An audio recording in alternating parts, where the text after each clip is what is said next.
Hey guys, it's Scott Brown, and I'm here with a Whiskey Tango Foxtrot Monday.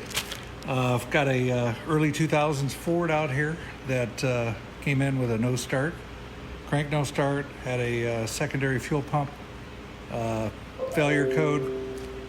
Found the problem.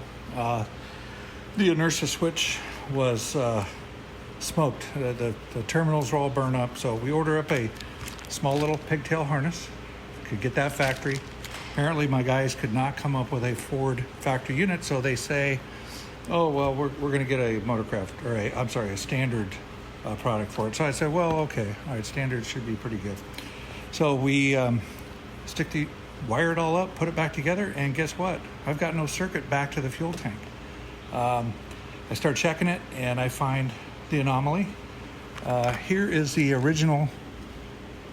The pigtail actually comes with 3 wires, so we only need 2. So I took the new lead out, and if we look here, look and see how this fits. Fits nice and snug. This is the original inertia switch that was burned up. Here are the other 2 terminals out of there. Fit those together nice and snug.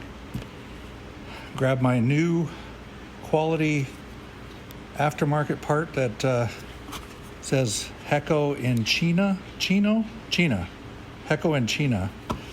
And when we line up the terminals and you slide that dude all the way down, all the way seated, look at that. Loose as can be. Why? Why do we have this crap? Really? What the f***? I mean, this is f***ing bullshit. Shouldn't have to put up with this bullshit. So anyways, that's my Whiskey Tango Foxtrot Monday. Later.